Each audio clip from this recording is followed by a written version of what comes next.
Más fuerte que una maldición, de Bárbara Cartland, capítulo 5. ¿Ya puede marcharse esa mujer?, preguntó el conde cuando el doctor Faulkner entró en su estudio. Venía a hablarle acerca de eso, repuso el doctor con calma. Lleva aquí 3 días, señaló el conde, y cuanto más pronto se vaya, mejor me sentiré. Lo sé, admitió el doctor, sentándose frente al fuego, pero la chica no tiene dinero ni un lugar a donde ir. Ese no es asunto mío, espetó el conde. Hamish la envió hasta aquí y él se la puede llevar. Tomará bastante tiempo el escribirle a su sobrino para decirle que lo haga, observó el doctor. El conde frunció el ceño y hubo una pausa antes que dijera: Yo quiero que salga del castillo. Usted lo sabe bien. Si ella fue tan insensata como para atreverse a venir sin nuestra autorización, entonces debe afrontar las consecuencias. El doctor se acomodó un poco más en el sillón y después habló. Milord, yo lo conozco desde que era muy pequeño. Lo he visto cambiar de un joven agradable y encantador a un hombre endurecido por el dolor, y a veces muy desagradable, pero jamás he sabido que sea cruel con algún ser humano o con un animal. El conde lo miró como si estuviera sorprendido. ¿De veras me juzga así? Lo estoy diciendo porque, como bien sabe, no hay nadie más que se atreva a hacerlo, declaró el doctor. Yo quise mucho a su madre, y creo que ella se habría sentido muy triste si viera la manera como Milord se está comportando. El conde se sintió incómodo y cambió de posición en su silla. No respondió, pero el doctor sabía muy bien que deseaba decirle que no se entrometiera en sus asuntos. Sin embargo, el doctor ocupaba un lugar muy deferente, no solo en la vida del castillo y entre quienes habitaban en él. También era muy querido por todos los miembros del clan, que caminarían kilómetros y kilómetros para consultarlo. No había una sola mujer en la finca que no anhelara que él fuera precisamente quien trajera al mundo a sus hijos. Él sabía que el conde estaba pensando en eso y sus ojos brillaron cuando sugirió: Milord es consciente de que deberá pagar el boleto de regreso de esa niña a Londres, o más bien a la aldea de donde vino, y en la cual vivía con sus padres antes de que estos murieran y ella tuviera que vender su casa para pagar las deudas de su padre. Yo no tengo nada que ver con eso, replicó el conde. Está tratando de que yo sienta compasión por esa chica. Después de todo, fue su perro quien la mordió, le recordó el doctor. Y estoy seguro de que en un juicio ella recibirá compensaciones por lo que ha sufrido. El conde miró al doctor sorprendido. ¿No estará usted sugiriendo que ella va a demandarme? Es demasiado joven como para pensar en algo semejante. Y no es solo inocente, sino también ignorante de un mundo donde habitan personas aterradores como su señoría. El conde rió como si no pudiera evitarlo. Vaya, doctor Faulkner, exclamó él, está tratando de que yo sienta compasión por esa mujer. Bueno, yo siento mucha pena por Jacoba, declaró el doctor, y si pudiera encontrarle un trabajo donde fueran amables con ella y no la molestaran los hombres, lo haría. No creo que eso sea difícil, comentó el conde, pero aquí no hay lugar para mujeres y nunca lo habrá. El doctor se puso de pie. Eso era lo que esperaba escuchar, y dentro de 2 o 3 días confío en que Milord pague el boleto de su regreso a Londres, aunque viendo lo bonita que es, considero que es un error que viaje sola. El conde no respondió, pero se puso de pie y permaneció mirando al fuego. El doctor se dirigió hacia la puerta, y cuando llegó a esta, el conde le preguntó: ¿Por qué se llama Jacoba esa mujer? Ese es un nombre escocés. Por supuesto que lo es, respondió el doctor Faulkner. Nunca se lo he preguntado, mas podría hacerlo usted mismo. Estaba seguro de que el conde iba a protestar, por lo que se apresuró a salir de inmediato. Mientras bajaba por la escalera comenzó a sonreír. Estaba pensando cuán divertido era el conde, quien había jurado nunca dejar entrar a una mujer en su castillo. Ahora se hubiera visto obligado por el destino a aceptar una. Mas el doctor Faulkner no tenía intenciones de alejar a Jacoba de allí hasta que estuviera perfectamente sana. Pues no se trataba solo de la inflamación del tobillo, sino que él sabía que el impacto de todo lo ocurrido también había herido sus efectos. Ella aún estaba bastante débil y desolada. El descanso le hará bien, se dijo él cuando llegó a la puerta principal. Jacoba se alegró de poder regresar a la cama después que se lavó y caminó un poco por la habitación. Lo que más disfrutaba era poder mirar por la ventana la maravillosa vista del mar. El castillo estaba en un valle y la tierra se extendía a ambos lados. Podía contemplar las luces del norte acerca de las cuales había leído, y que su madre le contara que en Escocia eran más bellas que en cualquier otra parte.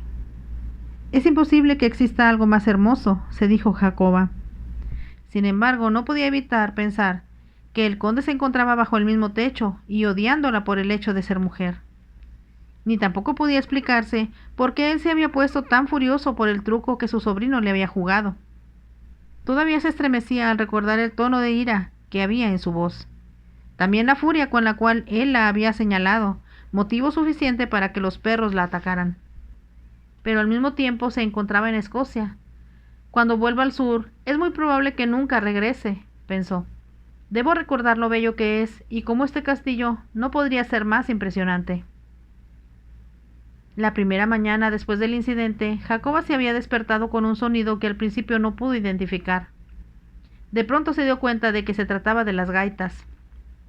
Recordó haber leído en alguna parte que los jefes escoceses eran siempre despertados por sus gaiteros. Estos marchaban alrededor de la casa interpretando las melodías que acompañaban al clan a la guerra.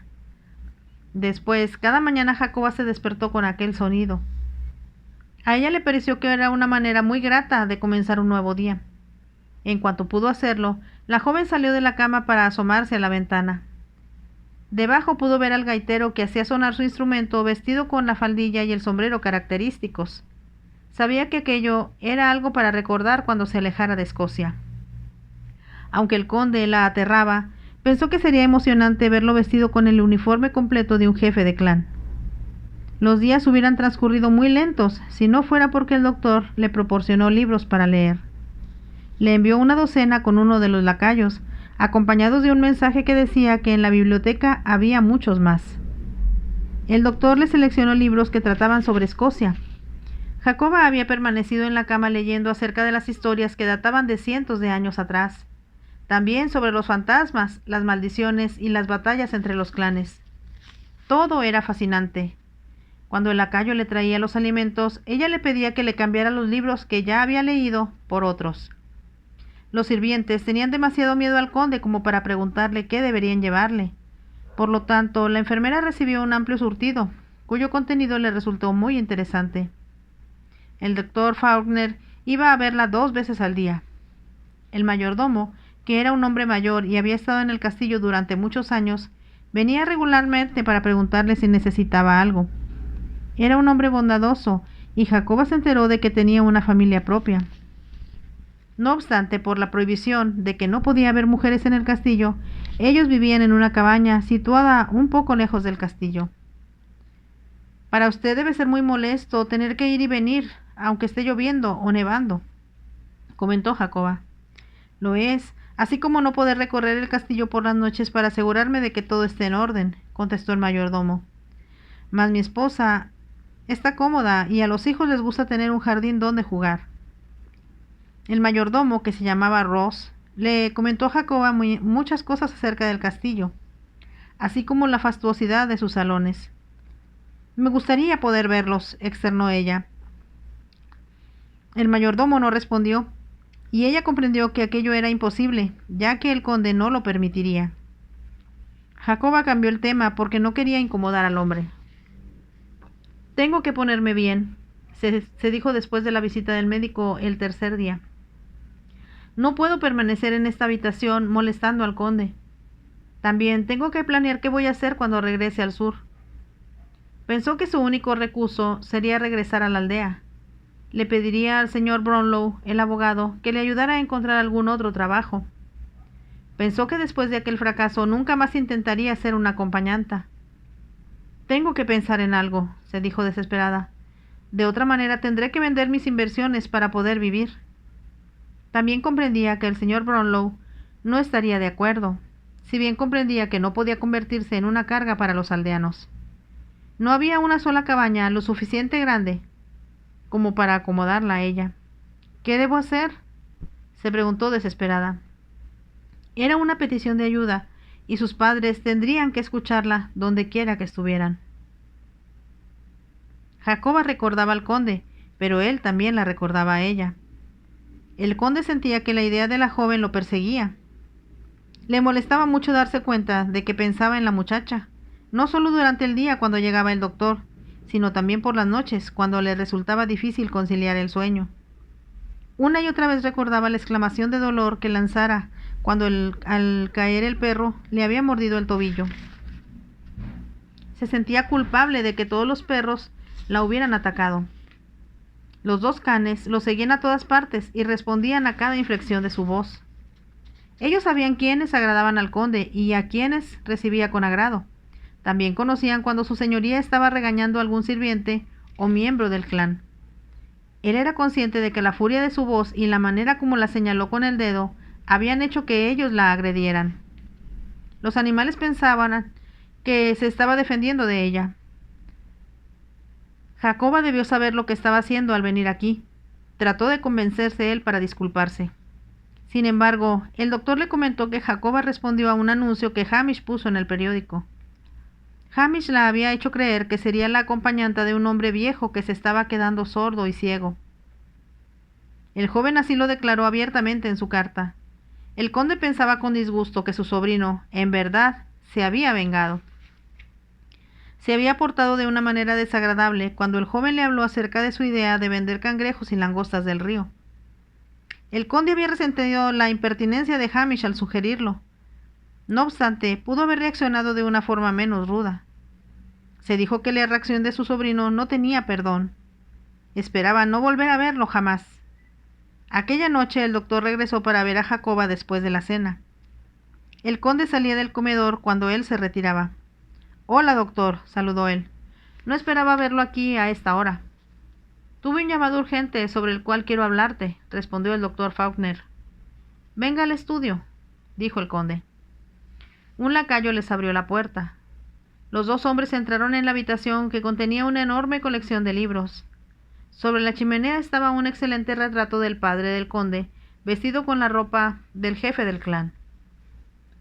El conde le preparó un vaso con whisky y soda al doctor, y éste levantó la vista hacia el cuadro. «Su padre fue un gran hombre», comentó el doctor como si hablara consigo mismo, «y era muy respetado por todos los miembros del clan». Cuando le entregó el whisky, el conde preguntó: «¿Sugiere que yo no lo soy?» «No sugiero nada, excepto que los miembros de su clan no ven a su señoría con suficiente frecuencia», respondió el doctor, «y se sienten un poco abandonados». «Lo que me está diciendo», dijo el conde, «es que les gustaría que yo ofreciera fiestas y organizara juegos en los cuales pudieran tomar parte». «Por supuesto que eso les agradaría», estuvo de acuerdo el doctor, «y ellos no entienden por qué se encierra usted de esa manera». El doctor bebió un poco de whisky antes de continuar. «Lo que es más, las mujeres están muy preocupadas porque piensan que su señoría las maldice por ser del sexo femenino». El conde se puso tenso y exclamó: «Nunca había escuchado semejante tontería». «Milord sabe cuán supersticiosa es nuestra gente», continuó diciendo el doctor. «Una de las mujeres abortó. Uno de los granjeros perdió una vaca y están seguros de que la mala suerte vino del castillo». «Por Dios», exclamó el conde, «no puedo escuchar tantas pamplinas. Yo decido cómo llevo mi vida, y eso no tiene nada que ver con el clan, ni con ninguno de mis empleados». El doctor terminó el whisky y se puso de pie. «Bueno, piensen lo que le he dicho», sugirió él. «A propósito, la razón por la cual llegué tan tarde es que el viejo Andrew, quien ha estado vigilando el río, comienza a mostrar las limitaciones de su edad. Tiene reuma y le va a ser imposible continuar trabajando. Me pidió que comunicara a su señoría que hay pescadores furtivos en la región y que alguien debe estar pendiente». «¿Qué clase de pescadores?», preguntó el conde. «Aparentemente hay una banda de ellos que trabaja en la costa», explicó el doctor. «El salmón fresco se paga a muy buen precio en Edimburgo y en Glasgow». El conde frunció el ceño y apretó los labios. «Si Andrew ya no puede cuidar el río, entonces tendré que buscar a otro». «Su reumatismo es muy intenso», aseguró el doctor, «y creo que sería bueno si milord le proporcionara un ayudante o quizá dos. Andrew hace cuanto puede, pero yo le sugerí que no debe salir de noche hasta que yo lo vea dentro de 1 o 2 días. Tendré en mente lo que me acaba de decir, dijo el conde. Volveré mañana temprano, anunció el doctor, y gracias por el trago, lo necesitaba. Salió de la habitación antes que el conde pudiera agregar nada más. El conde se quedó mirando al fuego. Se estaba preguntando a quién podría nombrar en lugar de Andrew. Aquel hombre había cuidado el río desde que el conde podía recordar y siempre realizó un excelente trabajo. Nunca hubo pesca furtiva.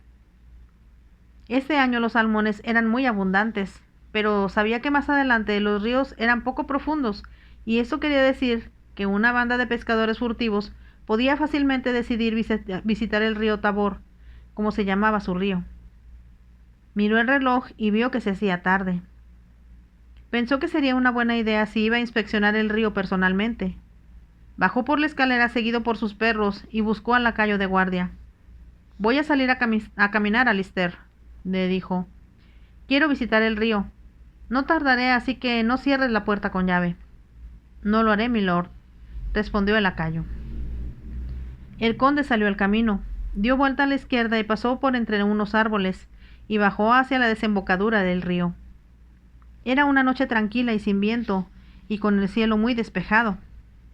Una luna nueva ascendía lentamente por el cielo, y al conde le resultó fácil encontrar el camino. Conocía cada tramo de este desde que era niño.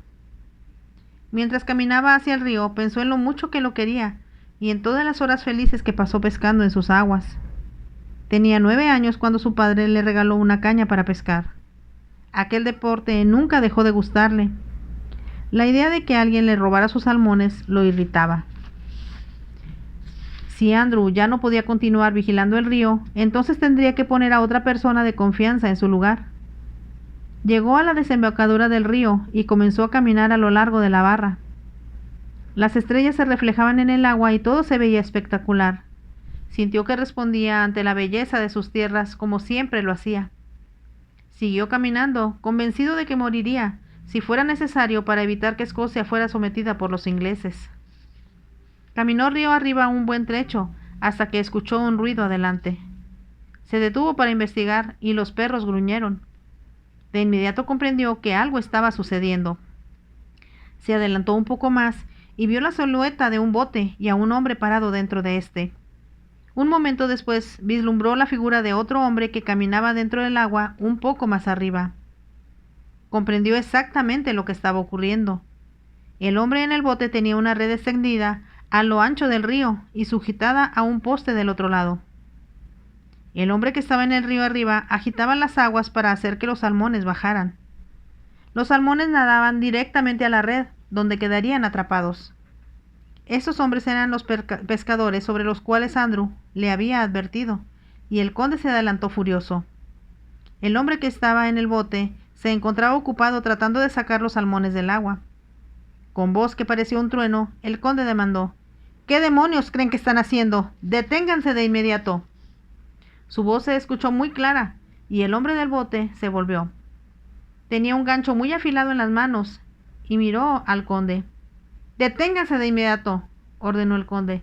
«Ustedes están robando mis salmones y haré que los encarcelen». Mientras hablaba, un pescador que estaba escondido en la orilla lo golpeó fuertemente con un remo, y el hombre del bote le clavó el gancho en el hombro. Lo último que recordó el conde era haber escuchado el ladrido de sus perros. Jacoba se despertó con el sonido de las gaitas. Reconoció la melodía que estaban tocando como la canción de los botes del río Skye. «Ese es un lugar al que me gustaría ir», pensó ella. Como el tobillo le estaba doliendo un poco, no se levantó de la cama para asomarse a la ventana. Permaneció recostada escuchando. Poco a poco la melodía se fue apagando cuando el gaitero le dio la vuelta al castillo. En ese instante llamaron a su puerta. Antes que Jacoba pudiera responder, ésta se abrió y el doctor entró. «Llega usted muy temprano hoy», exclamó la joven. El médico se acercó a la cama y mirándola dijo: «Necesito su ayuda». «¿Mi ayuda?», preguntó Jacoba. Ella se incorporó mientras hablaba. «Anoche», comenzó a decir el doctor, «yo le advertí al conde que tal vez hubiera pescadores furtivos en el río, y su señoría salió a inspeccionar solo, acompañado exclusivamente por sus 2 perros. ¿Qué sucedió?, preguntó Jacoba. Aparentemente debió de encontrarse con los ladrones. ¿Los pudo atrapar?, preguntó Jacoba. No sabemos exactamente qué sucedió, respondió el doctor, pero los perros le salvaron la vida. ¿Le salvaron la vida?, repitió Jacoba. ¿Cómo fue? La voz del doctor se volvió grave cuando explicó. Los ladrones lo golpearon en la cabeza con algo pesado y también le clavaron un gancho filoso en el hombro. Jacoba dio un grito. ¡Qué horror! Y antes de irse, los malvados lo arrojaron al río. Jacoba estaba tan aterrada que no pudo hablar. El doctor continuó diciendo: afortunadamente, sus perros tuvieron el buen sentido de ladrar y ladrar. Uno de los pastores los escuchó y acudió a investigar y se encontró al conde. El pastor lo sacó del agua antes que se ahogara. ¿Cómo puede la gente hacer algo tan cruel?, preguntó Jacoba. Los pescadores furtivos tienen muy mala fama, dijo el doctor, y al conde lo han dejado en muy malas condiciones. Lo siento, de veras lo siento por él, murmuró Jacoba. En aquel momento se le ocurrió que el doctor le iba a pedir que se marchara de inmediato. Sin embargo, lo que dijo fue: necesito de alguien que cuide a su señoría, y no tengo que decirle que las personas adecuadas se encuentran en Glasgow o en Edimburgo. Jacoba abrió mucho los ojos. ¿Me está usted sugiriendo que yo lo haga?, preguntó ella. Se lo estoy suplicando, dijo el doctor. Por supuesto que la servidumbre hará todo lo que pueda en bien de él, pero no es lo mismo que tener a una mujer. La estoy invitando a que usted haga lo que supuestamente vino a hacer aquí: cuidar de un hombre que fue golpeado y que está inconsciente. Por supuesto que lo haré, aceptó Jacoba, si está seguro de que su señoría no se pondrá más enfermo cuando se entere. Cruzaremos ese puente cuando lleguemos a él, respondió el doctor. Mientras tanto, ¿podrá vestirse y venir a la habitación de su señoría donde yo la estaré esperando? Sí, por supuesto. Jacoba se bajó de la cama, pensando que aquello que había ocurrido era algo extraordinario. Mas si el doctor la necesitaba, ella debía tratar de ayudarlo en todo cuanto le fuera posible. En realidad, como Jacoba había cuidado a tantos ancianos en la aldea, era muy hábil como enfermera. En una ocasión su padre se había fracturado la clavícula montando, y ella lo había atendido. En la aldea donde vivían era imposible conseguir una enfermera cualificada, por lo que también Jacoba había tenido que cuidar a su madre antes de morir. En el campo, la única mujer que tenía algunos conocimientos médicos era la comadrona, y ésta, por lo general, era una mujer mayor que se mantenía despierta a base de beber algún licor fuerte. Además, era bastante inútil en cosas que no tuvieran relación con los bebés. Jacoba se vistió con rapidez. Cojeando, recorrió el pasillo, al cual daba su habitación. Era la primera vez que salía de ella.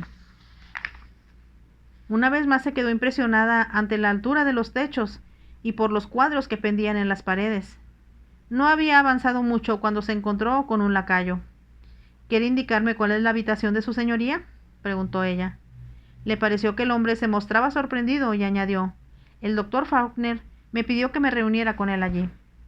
Se la mostraré, contestó el lacayo, y la guió de regreso por donde había venido. Caminaron un buen tramo por el pasillo. Llamó a la puerta y Jacoba escuchó la voz del doctor Faulkner exclamar: «Adelante». Jacoba entró en uno de los dormitorios más impresionantes que jamás había visto. Comprendió que éste se encontraba en una de las torres, ya que la pared exterior era curva y tenía 6 ventanas. Había una enorme chimenea en la cual ardía el fuego. Jacoba pensó que la cama era tal y como debería ser la de un jefe de un clan. Las columnas de roble estaban elaboradamente talladas. El dosel era del mismo material y estaba rematado por el escudo del conde. Unas cortinas rojas sobre las cuales estaba bordado el escudo del condado cubrían la cabecera. Jacoba solo pudo echar una rápida mirada antes que el doctor acudiera a su lado y la llevara hacia la cama. El conde tenía la cabeza recostada sobre una almohada y sus ojos estaban cerrados. Ahora, en vez de parecer imponente y aterrador, se le veía joven y muy bien parecido.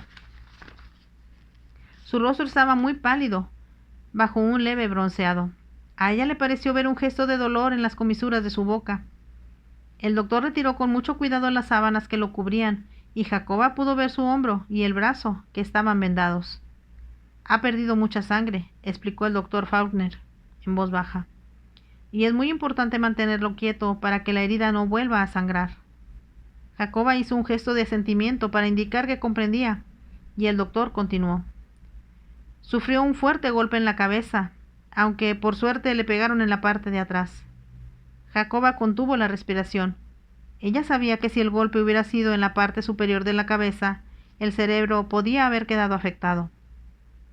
No hay herida, dijo el doctor, pero se trata de un fuerte hematoma que le va a molestar por mucho tiempo.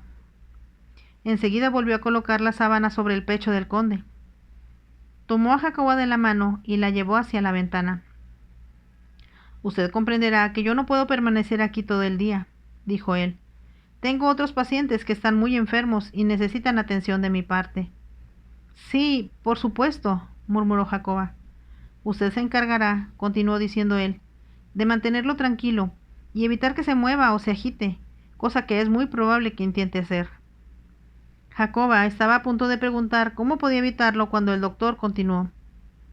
Le he dado un cocimiento de hierbas que, en mi opinión, es más efectivo que cualquier medicina, y el cocinero está preparando mucho más. Si milord se pone inquieto, usted deberá hacer que lo beba. Lo intentaré, prometió Jacoba.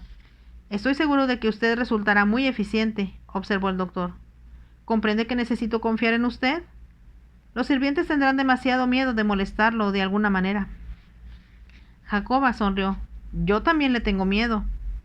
Lo sé, dijo el doctor, mas no tiene tanto que perder como ellos. Por lo tanto, usted puede ser valiente e imperativa si es necesario. Los ojos de él brillaron y Jacoba tuvo que ahogar la risa. Haré lo mejor que pueda, ofreció ella. Sin embargo, no deberá esperar milagros. El doctor le puso la mano sobre el hombro. Es usted una buena chica, le dijo, y le entrego mi confianza. Regresaré tan pronto como pueda, pero tardaré algunas horas. Pídale a la servidumbre cuanto necesite. Yo ordenaré que permanezca un lacayo de guardia frente a la puerta a toda hora. Mientras hablaba, sacó su reloj de bolsillo. Una expresión de consternación apareció en su rostro. «Tengo que irme», exclamó.